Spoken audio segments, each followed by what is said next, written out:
All right, welcome everyone. Now, there have been a lot of rising consumer trends in response to COVID 19, and the one our group has decided to research is panic buying, which has been especially prevalent these past few months. Now, a great place to start would be the definition of panic buying, where crises can bring on a great deal of stress and create new consumer needs. Now, this combination of stress and new consumer needs causes a sudden spike in demand for certain essential items, which stores simply can't keep up with. We've seen this happen a lot throughout history, whether it be through the Great Depression with bank runs or the 9/11 terrorist attacks, where the panic buying focus was on fuel. It is currently happening with COVID 19, and if we take a look at some of the indicators, while panic buying was particularly evident in March, retail sales have since dropped significantly since the onset of that crisis. To understand why, we need to take a look at some of the broad issues surrounding panic buying. This relates to the lack of essential items for those who need it most, and as a result, retailers are losing customers that have lost faith in said business for having these items. Of course, there's also spiraling panic from social media, which hasn't helped matters in terms of creating more fear around product scarcity. This relates nicely to our motivation and purpose behind researching panic buying.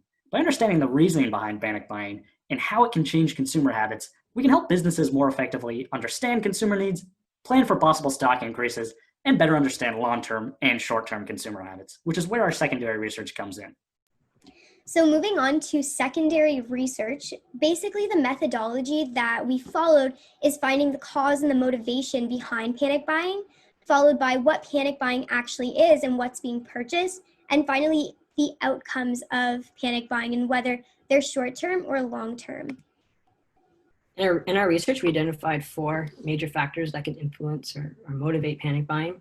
The first is perception, where the perceived threat means that there's a heightened vulnerability during the crisis, and that can result in an individual to make purchases that would mitigate the risks associated with the crisis.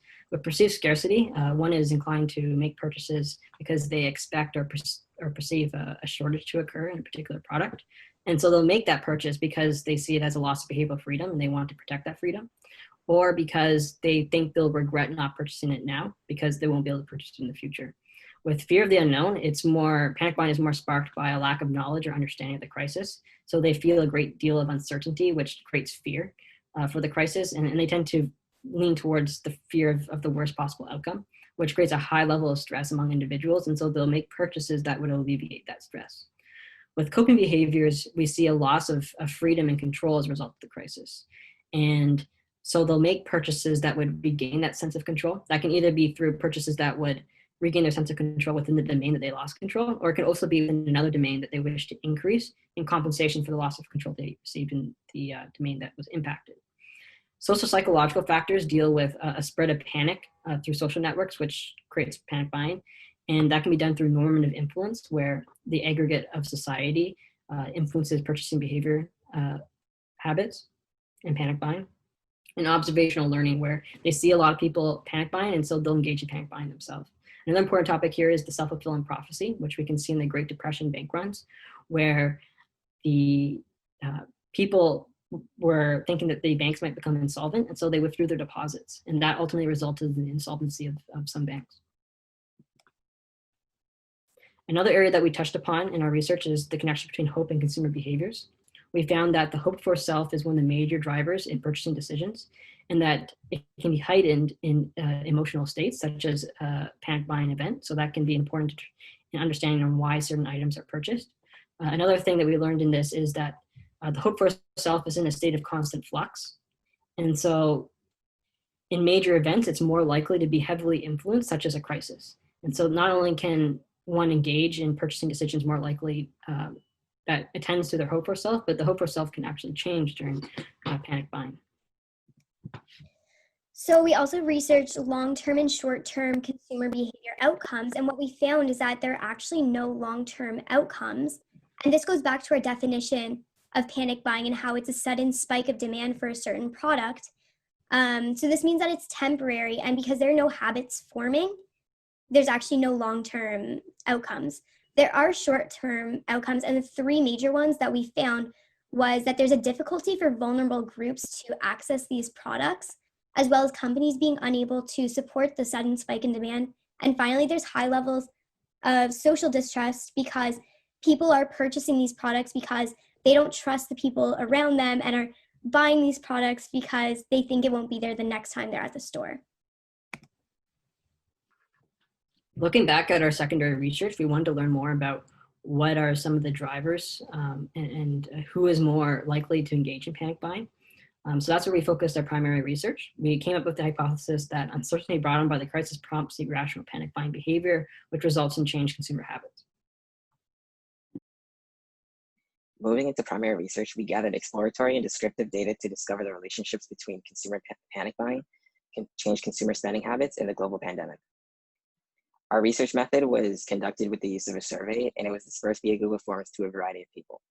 I'd like to remind you of what our research question was, which is uncertainty brought on by crises prompt irrational panic buying behavior and consequently change consumer habits?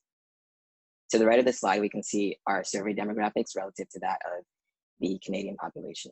And some key outliers are that we had 61% of our survey respondents were female, 69% varied within their age range of 20 to 40, and also 67% are currently pursuing a bachelor's or previously pursued a bachelor's education.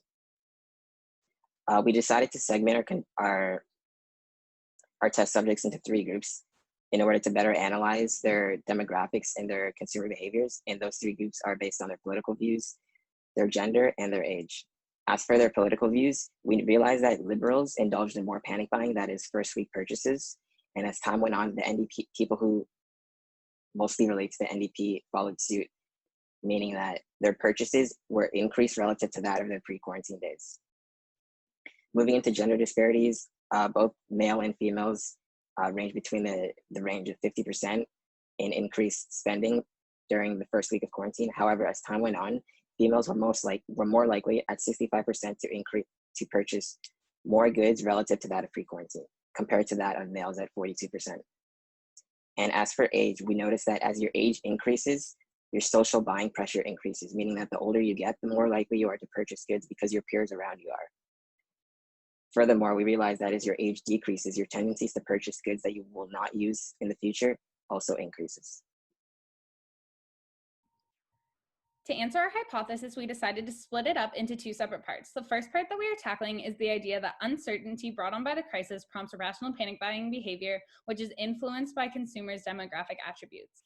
Based on our primary research, we concluded that demographics do indeed tend to influence consumer behavior when it comes to panic buying. We found that political views and gender have the most influence on this. Liberals tend to have an increased amount of spending in the first week when compared to supporters of other political parties, but over time, these purchasing behaviors return to a normal level, while those who supported the NDP spending typically grew. We also found that males participated in more panic buying the first week when compared to females, but female spending habits have remained higher over the course of the pandemic overall. The second part of our hypothesis is that these changes resulted in changed consumer habits. We are unable to come to a conclusion based on our primary research, as we are unsure if these changes will remain after the crisis. If we refer to our secondary research, though, we are able to assume that the changes due to the pandemic will not remain in the long term, as historically they have returned to a normal pattern after a period of time.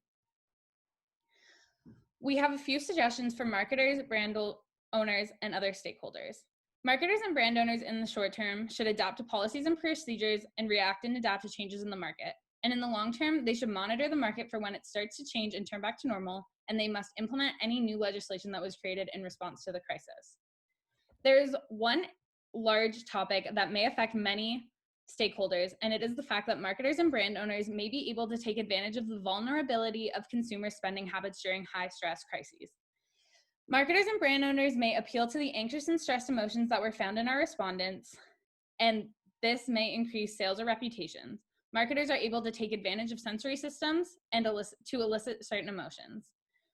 The products can be marketed in certain ways to help eliminate the negative emotions, and this may further differentiate the product from competitors. This also affects politicians and consumers. Politicians must create legislation to protect consumers, and they must ensure the legislation is fair. Since crises are relatively rare and unpredictable, it may be difficult to put in a preventative legislation, and it would more than likely have to be created after the crisis starts. Consumers, on the other hand, will also be strongly affected by new marketing. They must be aware of the potential manipulation that they face, they must analyze their emotions, and they must determine if their emotions will be affected in both the short and long term so that they can avoid panic buying and being influenced by these new advertisements. Thank you so much for listening to our presentation, and we are more than happy to answer any questions that you may have in the comments below.